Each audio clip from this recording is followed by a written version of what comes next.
You will hear a number of different recordings, and you will have to answer questions on what you hear. There will be time for you to read the instructions and questions, and you will have a chance to check your work. All the recordings will be played once only. The test is in 4 sections. At the end of the test, you will be given 10 minutes to transfer your answers to an answer sheet. Now turn to Section 1. Section 1.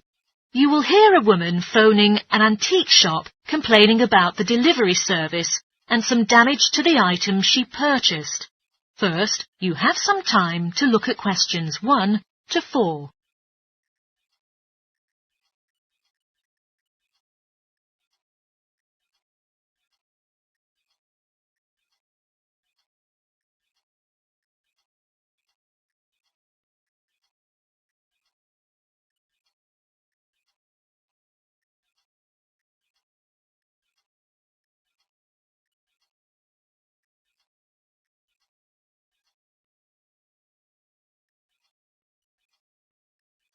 You will see that there is an example which has been done for you. On this occasion only, the conversation relating to this will be played first. Hello, this is the Complaints Centre of the Service Department at Clifton Antiques. Before we start, I'll just need to take more details from you, OK? Sure, no problem. Well, could you please tell me your full name, madam? It is Anna Lumley. That's Anna, Lumley. The caller's name is Anna Lumley, so Anna Lumley has been written in the space. Now we shall begin. You should answer the questions as you listen, because you will not hear the recording a second time. Listen carefully and answer questions 1 to 4. Hello, this is the Complaints Centre of the Service Department at Clifton Antiques. Before we start, I'll just need to take more details from you, OK? Sure, no problem. Well, could you please tell me your full name, madam? It is Anna Lumley. That's Anna, Lumley. All right, Lumley. Not exactly. The 4th letter is L, not O. Oh, sorry. Let me rewrite it. And may I have your contact number that we can use to reach you during the week? Sure.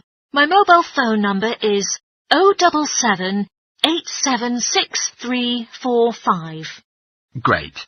Now, what can I do for you today, Anna? I placed an order for a large quantity of items with you last week, on the 20th of February, and had been expecting them to arrive at the office in a week. However, only half of the shipment has been delivered. I would just like to ensure that they haven't gone missing in transit. All right, madam. It's a pity we have caused this inconvenience to you. I'll look for the parcel track record and see if I can give you a date when you should receive the rest of your order. What was your delivery address listed? I made the arrangements for the parcel to be conveyed from your warehouse on Ardale Road to my office address at 235 Arkandale Road. Sorry, could you say it again, the address? 235 Arkandale Road, Akendale. In East Sea? Yes, sir. Well, OK. Our system has tracked your parcel, which shows that your shipment has been received. However, there's no record about the lost items. I would suggest that you wait for 2 days, and if the other items don't arrive, then you might need to consider to claim insurance coverage for the value of the rest. How much are they worth?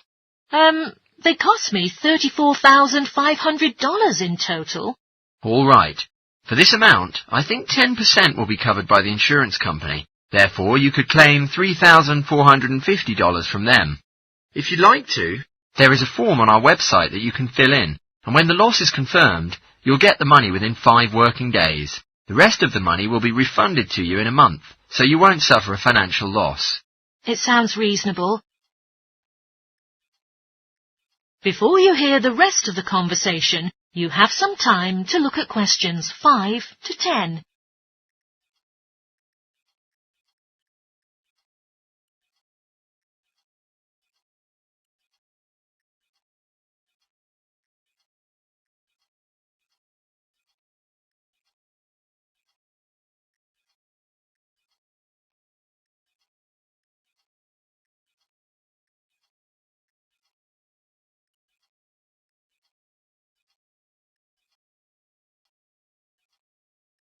Now listen and answer questions 5 to 10. Yet it is necessary to make a list of your lost items so we can recheck it against our records. Is that okay? Of course, okay. It is unfortunate that a few of the missing items are one of a kind and thus irreplaceable. Also, there were many small items that aren't very valuable, like lamps and chairs. However, there was a large item of antique furniture and a bag filled with first edition books, which was some of the first ever to be printed on a press. Right, okay. Anything else? Yeah, there was also some important items, a Victorian rocking chair for my daughter, some large oil paintings originating from the Edwardian period, and a few decorative fruit bowls. Right, okay. I've taken down the list of these missing items, so I'll call the warehouse to see if any of them are still there. Ah, I almost forgot. There are several other pieces that I've spotted on your website and wanted to order. May I do that now? It is definitely okay. Would you tell me a little about the items that you're looking to buy? There is a gold clock and a golden-framed vintage mirror. Okay, perfect. The charge will be taken from the payment card that you used before. You can expect them to be delivered within the next week. Is there anything else that I can do for you today? Yes, I received 2 damaged items in the shipment, so I need to claim for a partial refund. Oh, sorry. I need to know more about the details of the actual damage over the phone line before you put in a full report. What kinds of pieces are damaged? A drawer is missing from the antique mahogany desk, and I also spotted a dent on one of the corners, so it's basically unusable. I see. Do you know how much it will cost to repair it? No. Well, I don't think it's repairable. I will have to buy a new one. Sorry. I'll take a note of that and see what we can do for compensation. Anything else? I also purchased a set of dining chairs with navy leather padding. However, the colour is faded and one of the legs has completely split down the middle.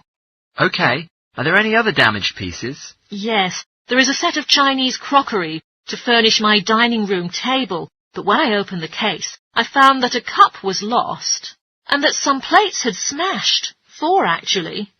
And is that all of the items? Yes, I think that's all. Right. I'll estimate the value of the damage and a refund will be issued. Okay. Cheers for your great help. No problem. My pleasure. Goodbye. That is the end of section 1. You now have half a minute to check your answers.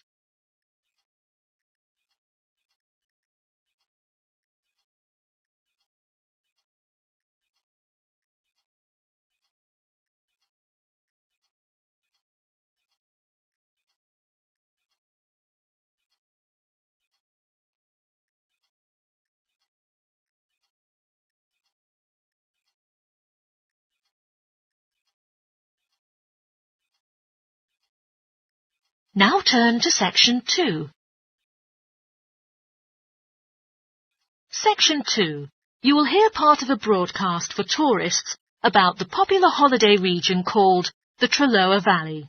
First, you have some time to look at questions 11 to 14.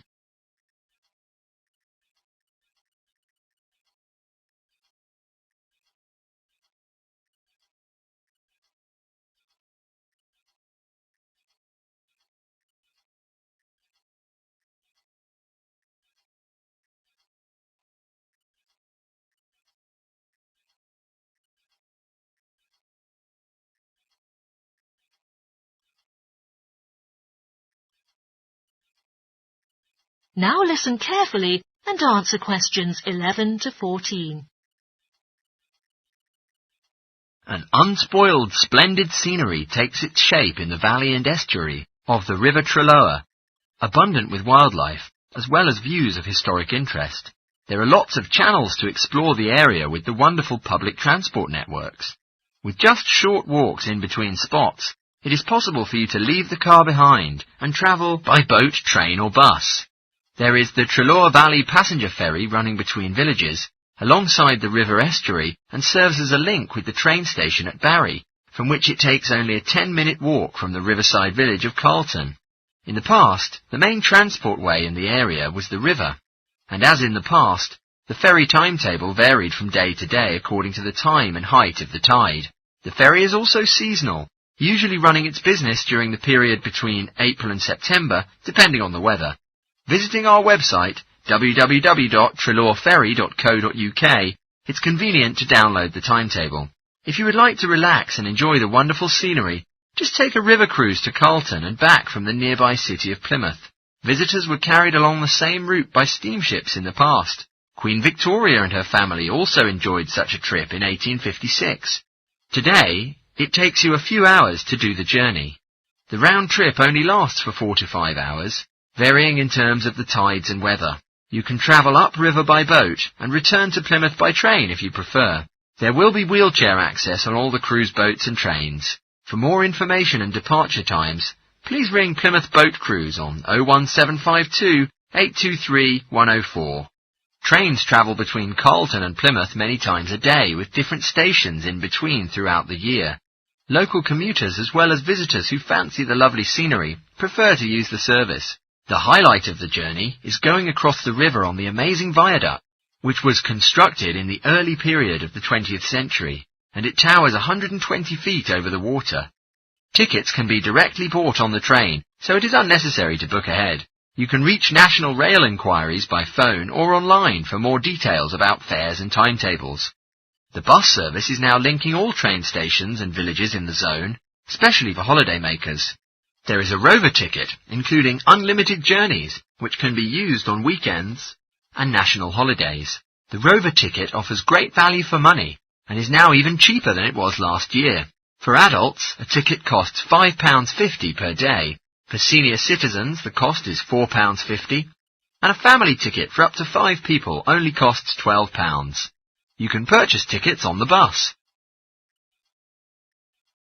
Before you hear the rest of the talk, you have some time to look at questions 15 to 20.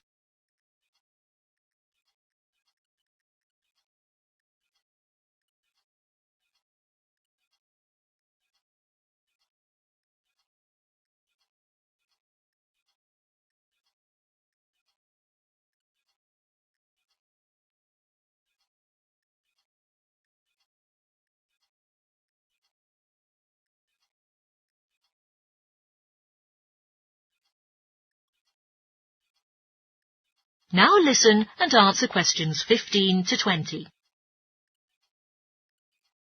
At the centre of the Treloar estuary area is the historic riverside village of Carlton. The main road comes into the village from the south, and for those who are riding by bus, it turns left just before the bridge and stops in the lay-by on the left-hand side. From there, it's just a short walk to Carlton's various attractions. If you're arriving by car, you have to leave it in the main car park. Go over the bridge, take the first turning on the right, then go on until you come to the end of that road. It's the only place to park in Carlton, but there's no charge. If you're interested in local history, there's a museum in Carlton with farming, fishing and household implements from the late 19th century. As you come in from the south, cross the river and go straight on the same road until you reach the end. Also on the subject of history, you can go and see the old mill, which has recently been renovated and put back into use. Turn left before you come to the bridge, then go straight on and take the first turning on the right. This leads straight there. If you're interested in arts and crafts, there's a potter's studio where you can watch the artist at work. After crossing the bridge, turn left and it's the second building on the left. Finally, when you're in need of refreshments, there's a cafe opposite the old boathouse and a picnic area near the mill. That is the end of section 2. You now have half a minute to check your answers.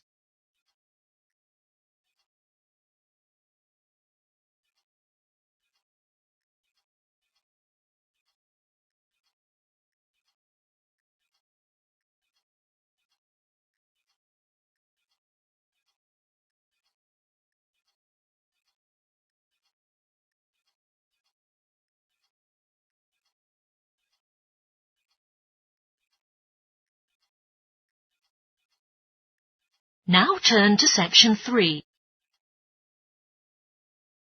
Section 3. You will hear 2 students who are taking a research methodology course, a girl called Lila and a boy called Jake, having a seminar with their tutor. First, you have some time to look at questions 21 to 24.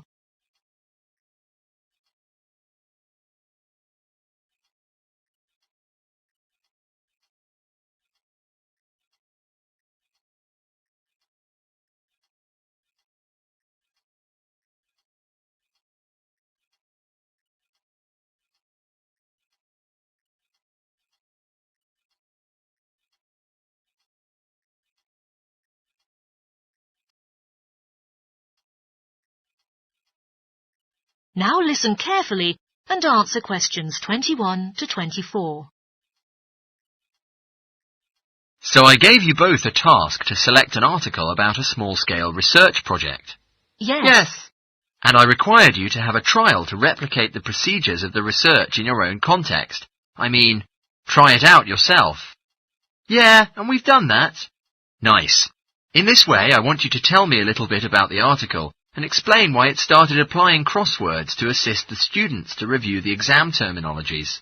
All right. The article was written by 2 university professors who had initially used crosswords to help the students revise the terminology for exams. And the crosswords were designed and installed on computers. And we selected the article because, though we weren't familiar with the technique, it seems an accessible topic. You know, using IT to design crosswords for higher education. That's a good reason. So both of the professors would like to see how well this innovation was received by their students. Yes. So what has been going on with your reproducing the research? Well, we collected a series of some terms from our own modules and put them in a list. Then we designed a crossword to revise them. Then we invited some of our classmates to try out our crossword and then ask for some feedback from them, you know, like their feelings, views, as well as some suggestions about using this technique. Did you find it easy to have people participate in it? Not really. First, you know, it was actually hard, but later when we convinced them by talking about the actual benefit that they will get from participating in this research on preparing for an exam which is coming up later this semester. It functioned. Great. So how did you get the feedback from the students that tells you their thought about the crosswords? By a questionnaire. There were 2 pages in the original questionnaire, and it included lots of X-linked questions. But the whole section about difficulties using IT is now out of date. Even the questionnaire had just been finished a few years ago. So, have you done a shorter version? Sure, and then we emailed it to 40 students and received 28 replies. I was disappointed by the fact, but this was a relatively good result. I mean, the responses we got from them were well written. You know, people did take a lot of care with them, but I was still taken aback with the low numbers. Yes, for an apprentice researcher, it's an important lesson to learn. Yeah. Before you hear the rest of the talk, you have some time to look at questions 25 to 30.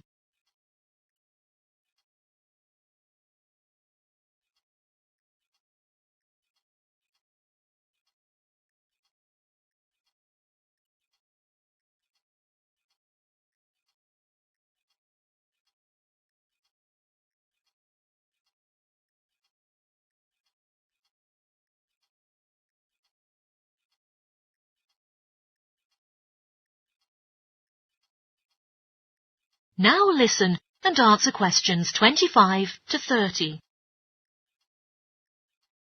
So what was your result? Well, basically their feedback was extremely positive. The students said that crosswords on a computer really helped them not to get distracted and stay focused on the work in hand, which is better than other ways of doing the revision that are often disturbed by other things. Yeah, that was really clear, but I was struck by the fact that they hardly featured having fun in their responses, nor did anything to do with spelling of hard words, which I thought would apparently be a benefit. No? Okay. The responses also said that the crosswords hadn't really prompted their general motivation to study, but it had highlighted the gaps in their memory, so they could figure out what kind of work was necessary to do further. Right. So how did your findings compare with those done by the original researchers? There were a couple of similarities, but we still found 2 primary differences. Compared with females, more males liked the technique, yet the original findings were the reverse case. Also, our respondents said they wouldn't mind doing a crossword in the final official exam. Even in the original study, it showed that even if crossword makes exams shorter, they would not like it to be included. But for informal purposes, of course, both sets of respondents said doing more crosswords would be of great interest to them, like revision and so on. Right. So let's think about the whole project and what you've learned from it. Well, it really took a long time. Yeah, and I don't think we handled that aspect well. It could have gone worse. I mean, there was not much data collected, so we didn't have to spend ages dealing with it. And since we'd already done a course on numerical data processing, there wasn't much new for us. Yeah, definitely. Anyway, I think the questions we designed were good, so that the data we collected was manageable. Yeah, it really helped having the original study to guide us, as it were, and that helped us to see what a good instrument research is. What questionnaires should be like? Absolutely, we got a lot from that. But when we were writing up the project, we weren't sure on how to acknowledge the work of the original study. You know, our referencing. No, that's what we both need to learn in the future. Actually, that part's been great, finding ways to share and support another person. That's the real plus from the project, learning ways to do that. Well, it's obviously been very successful. That is the end of section 3. You now have half a minute to check your answers.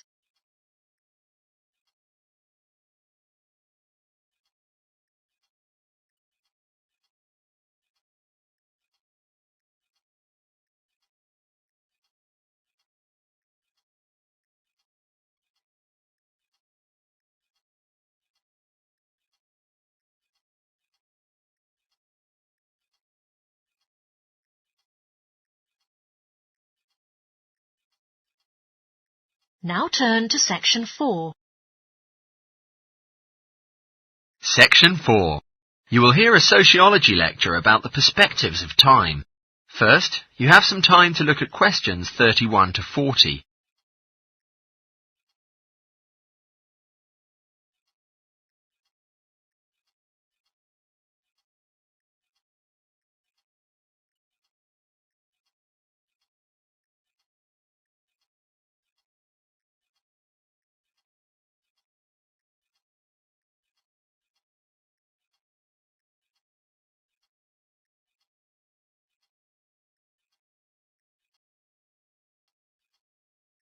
Now listen carefully and answer questions 31 to 40. Today, I would like to share something with you about time. Particularly, I'll be looking at the way we think about time and how these perspectives of time structure our life. Social psychologists have pointed out that there are 6 ways of thinking about time, which they regard as personal time zones. The first 2 types of time zones are based in the past. Past positive thinkers usually spend a major part of their time looking back to the past, which means they're in a state of nostalgia, where they fancy remembering moments of happiness, such as birthdays, marriages, and important times of success in their lives. They are those who have the habit of keeping family records, books, and photo albums. The kinds of people living in a past negative time zone are also absorbed by earlier times, but they concentrate on all the negative sides of a life picture, such as regrets, failures, or poor decisions. They spend plenty of time imagining what life could have been. Then, it is those who live in the present. Present hedonists live their life in pleasure and immediate sensation. Their life motto should be having a good time and avoiding painful experiences. Present fatalists live in the present as well. However, they think this moment is the product of circumstances entirely beyond their control, that it is more a fate. Whether it's poverty, religion, or society itself, something prohibits fatalists from thinking that they do perform a role in changing their life outcomes. Life is simply what it is. How about the future time zone? People who are sorted into the future active group are those who make plans and go for their plans. They don't play, but work and resist temptation. They make decisions in terms of potential consequences rather than experience itself. The other type of future-oriented perspective is future fatalistic.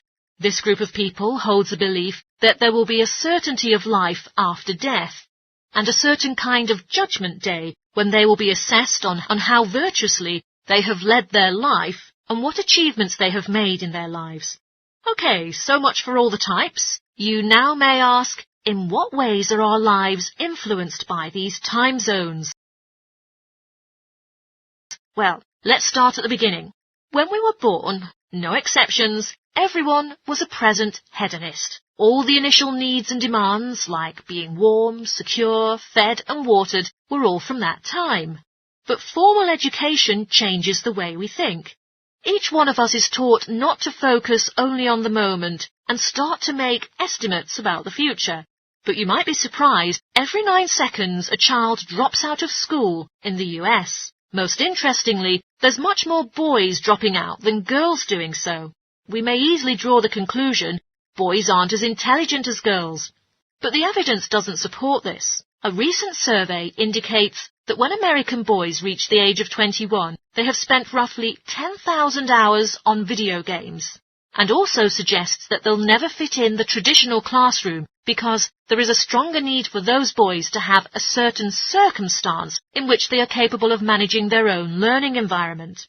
Now, let's move on to how we do prevention education. All kinds of prevention education are usually targeted at the future time zone. We say, don't smoke or you'll get cancer, get good grades or you won't get a good job. But as for present-oriented kids, it doesn't make sense. Though they do know the potentially detrimental consequences of their actions, they insist on how they behave because they're not living for the future. They are in the present right now. Logics won't be helping, and it's no use reminding them of potential fallout from their decisions or previous judgment errors. We have to get in their minds just as they're about to make a choice. How we value and use our time is greatly influenced by the time perspectives we have. When Americans come across a question about how busy they are, most of the interviewees usually report being busier than ever before. They admit to sacrificing their relationships, personal time and good sleep during nights for their careers.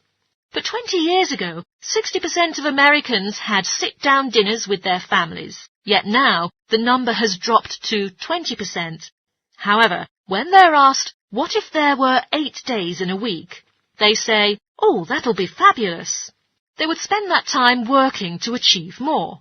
They're persistently trying to get to the future point of happiness. So, it's of vital importance that we know how other people think about time. We tend to think, oh, that person is really irresponsible, or that guy is power-hungry. But often, what we care about is not the fundamental personality differences, but only various approaches of thinking about time. Rather than distinctions of characteristics, seeing these conflicts as differences in time perspectives can promote more effective cooperation between people and get the most out of each person's individual strengths. That is the end of section 4. You now have half a minute to check your answers.